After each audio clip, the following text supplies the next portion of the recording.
There's no giant numbers to come and demolish everybody. No. Which, I mean, listen, I love Johan Numerals. That is the champion. That is the Nintendo World Champion. But sometimes you want to see the new, fresh play styles people bring to the table, right?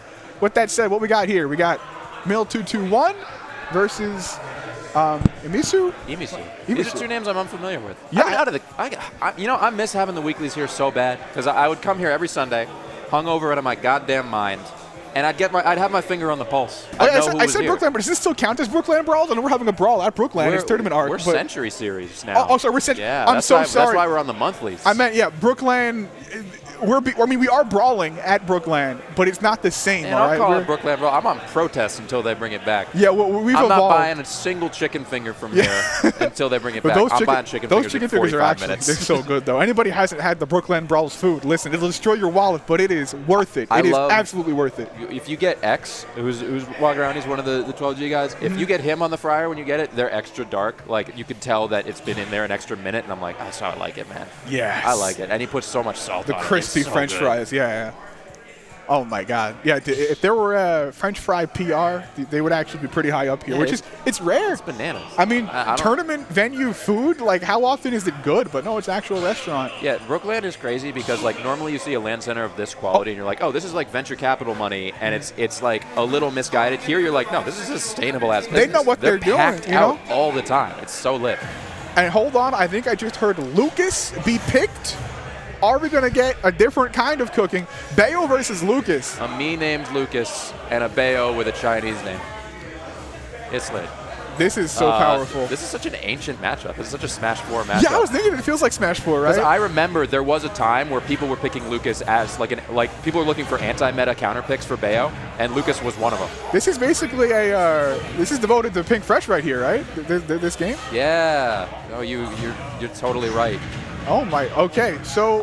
so far they're swinging, and I'm happy. These are characters that don't necessarily, they don't usually feel obligated to do so. Yeah, and it's funny because we saw at the beginning kind of a sample of how this game is probably going to go in terms of like the flow of the match, is we saw PK Fire get Bat Within, right? So Bayonetta has a lot of great tools, which time Bat Within to deal with projectiles, and a lot of verticality, so it's hard for Lucas to use his horizontal zoning game plan. That said, he can edgeguard Bayo. Who else can edgeguard Bayonetta? Oh, Look at wow, that! Gone like that. Yeah, that's so interesting. You're right. His horizontal, like, I play Falco. I got poor horizontal. Mr. Vertical all the time. So I need to use that, because otherwise I'm just going to get Zared to oblivion. I'm happy.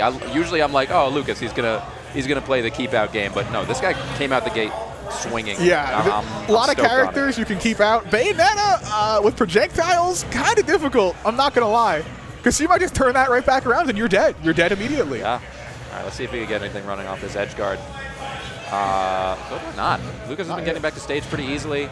Yeah. Again, it really is so weird seeing Bayonetta feel pressured off stage.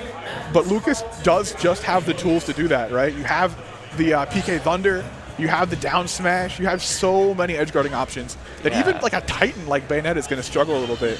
Yeah, the degree to which Lucas's hitboxes are disjointed, like even his forward air, back air, all his, or like his down smash especially, like that's important because Bayonetta gets away with a lot of bullshit because of how disjointed like Witch Twist and ABK is. Absolutely. And Lucas doesn't have to really care as much. Like forward air can challenge ABK, down smash can challenge her up B at ledge. Justice. For real. Yeah, this is comeuppance. I'm still not over Smash 4, man. I'm not over it yet. Every Smash 4 veteran is forever traumatized by that game. We see Bayonetta, we see Red. Yeah. But we also see how much better balanced she is now. I mean, I won't say perfectly balanced, but we definitely see that she has weaknesses. She doesn't, I don't mind her near as much.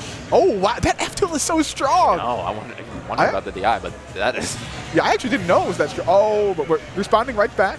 And listen, even if you're behind as Bayonetta, it's always within your reach, you know? It can be hard to get that kill, but you can also take stocks in just a couple of interactions if you know what you're doing. Yeah, Lucas is floaty enough. I think it's probably hard for him to fall out of combos the same way that you can SDI like down and away. Yeah. And I have to point out what a strange playstyle we're seeing, right?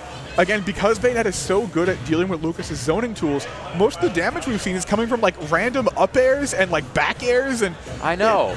Why is up air the star of this Lucas's toolkit right now? It really is Smash 4. Like, we're witnessing a whole different kind of Lucas right now. But as the lead continues, we're seeing more of Lucas being willing to whip out zoning tools. Like, we're seeing the Zaire more. We're seeing Zaire confirms. Yeah, for sure. We're seeing a lot of emphasis on stage control, juggling, and now we're seeing more horizontal distancing, and it's working. Look where these Zairs and side Bs are coming from. Like, Lucas is aiming so high. Oh, wow. Yeah, that forward air is good. No kill screen for that one. You said it. You were singing the praises of Lucas forward air, and look what happened. Look what happened. That move's bananas. It is bananas. It does not look as good as it is. Why does it do that? But yeah, really good stuff coming out from Mii right there. I mean, I'll forgive you for not playing at Mii while having your tag be Mii, you know, because that was a pretty good game. But yeah, I have a soft spot for people that have like, it's like the equivalent of like, I just started playing Fortnite. I have not played Fortnite before, but I'm just into it. But I now know the algorithm of how they figure out bot names. That's like a Fortnite bot name, but if they use the same algorithm for Smash. Oh my God! I'm like, all right, you're understated. I'm with it. Maybe that's what's going on. Let me tell you what is not bot about this person. That is not bot gameplay. This is fresh, creative Lucas play we're witnessing right now. Now, I'm interested to see what more space does for Bayo on this, because it's not a huge difference from Small Battlefield. We got the same platform set up, but... Yeah. Oh, there it is, the Lucas double jump Zaire from ledge.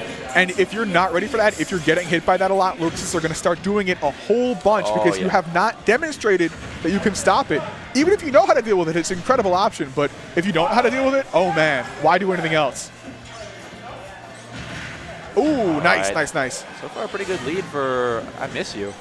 Yeah, honestly, mark of a good Bayo is when they really know where to place that up tilt, right? Yeah. You know, as a Falco player, you know all about up tilt thing. Yeah. Up tilt back air. So I should let you talk about that because you know all the details. Let me tell you about up tilt back air. Please do. Feel me? All right, so. All right, on stage again. Yeah, we're seeing a little bit more strength come out from imissu this time.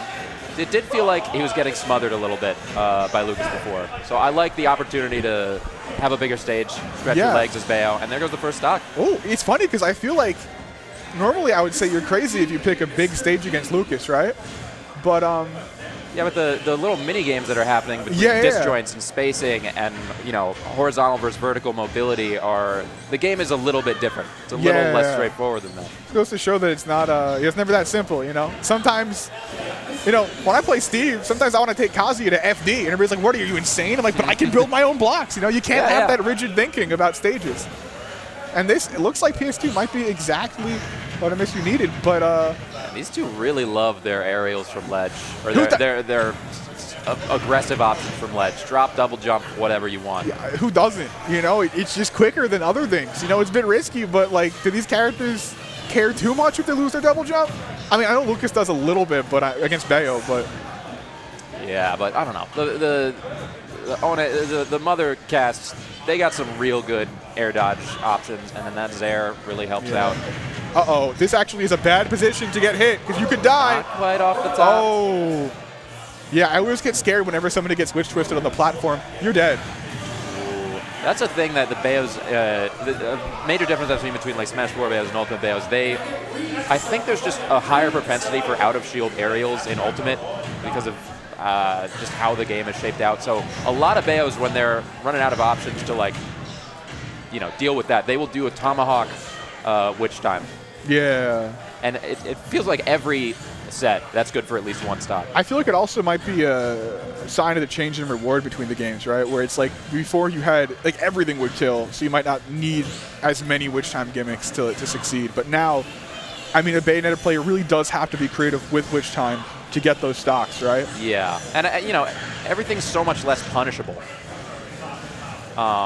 So when someone's just using tight aerials with very low end lag and go right back into shield, it's hard to find that opening. But I believe aerials are just as safe on shield as they are in Smash 4, right? Yeah, definitely. Yeah. The landing lag, if you miss space, the landing lag is completely different. But I know the less lag, but less shield stun to compensate an ultimate. Right. But yeah, you can just whiff things because there's less lag. So yeah, everyone knows how to space. Everyone knows how to auto cancel, or it's just enough shield stun that you could just be shielding before. You could just make the move safe entirely. Was that a 2-stock? Oh, there. Yeah, that was. I remember talking, but I mean, it wasn't even. It felt like it was so effortless, right? That comeback from Bayonetta. Like I feel like there was such a mastery over the matchup we saw with multiple witch times, and not dropping combos, not falling for the edge guards that took Bayo stocks in the first game. Yeah. You gotta wonder, how is Mii gonna adapt to that? Because that felt like a very solid kind of like. Not even just an adaptation, kind of like waking up from the Bayo player, right? We just like different Bayo we saw. Yeah, definitely. I think it really did feel like game one. The issue of stage control was a bigger problem for Bayo. Like, Lucas was just kind of controlling center stage with up airs and just like tighter hitboxes, keeping Bayo on the peripheral. Oh, we're back to Battlefield, though. Okay, word. So I wonder what he banned, but I understand why Mii would pick this stage again. So this is a chance to see, is it the player or the stage? It's the eternal question. Yeah. I don't know, Bayo. I miss you kind of looking like, and catches the zip. Oh, no. No resources. That's too far away for Zaire. But Lucas, if anybody can make it back with no resources, it's Lucas. And yeah. Yeah. That was honestly a masterful stock. Yeah, that was beautiful. Like every decision was almost perfect, that stock. That is a hard thing to come back against because, I mean, talk about demoralizing, right? Your counter pick and it starts like that. There are few moves better at taking a double jump from someone than Witch Twist. It covers so much. It'll always send at a really mild angle off stage. Few moves, you say? Oh, what's better? What's better than taking double jumps than that? Yeah, it is ridiculous. That's the double jump taker. Active. It is just such like it's borderline a soft spike at that point. Yeah, Wow, this lead is just continuing. Yeah, we're seeing a lot less drop combos. You're right. I feel like we saw a lot of Witch Twist into nothing game one. Although we did just see a random up smash, so, sometimes when you're making an adaptation, you get a little bit cocky, a little bit confident, right? So you never know. Anything can happen. We've seen That's a Bayo trait. That's a Bayo player trait. I say that. That's like that is like the Bayo. Oh, my God. Oh, man. See, okay, fair. You got to be careful because Lucas is Lucas, and he will kill you if you're not. Never mind. Be as cocky as you want. No, I changed my mind again. Don't get cocky. Oh, he doesn't have a jump, but not capitalized by imissu. All right. That was almost another stock. It almost feels like Lucas is a little bit more afraid to swing now. Oh, God. Just because I was going to say afraid to swing because of Witch Time. I was so wrong. Don't listen to me. You got to mix up your patterns of when you're putting pressure on. Yeah. Witch Time is so scary. And honestly, I feel like we haven't really seen. Have we seen any missed Witch Time? Maybe like one or two. But when you're having this high of a hit rate with Witch Time, that's not luck. There's something you're onto. Yeah. Right. imissu has definitely figured out the pace at which Mii starts getting a little too comfortable throwing out hitboxes and stops fearing it. And just like you said, it really does feel like it's when Bayonetta is like landing from. Oh, wow.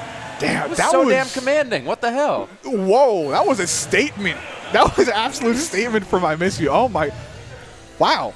Yeah, that was actually, especially that first stock, that was like and that was put on a clinic. Yeah. Wow. That was surgical.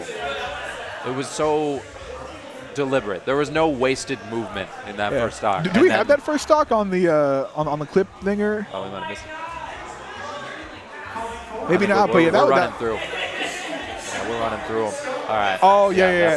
That down smash is so good. That down smash is like a lottery, right? It's like a slot machine. Yeah. Like, it's like a 1 in 3 chance you kill them, but it's so consistent against everybody. Yeah, and he was playing so well with a lead. I think that was Mii's strong suit in the game one, but losing an early stock, or at least the first stock, really seemed to be damning for games 1 and 2. Kind of just set the whole pace of the game. Wow, I wonder if he didn't get any horizontal mobility because of bats within in that situation. Yeah. He air dodged and plummeted to his death, but he was probably trying to directional air dodge the ledge. If bats within or foresight triggers, you don't get to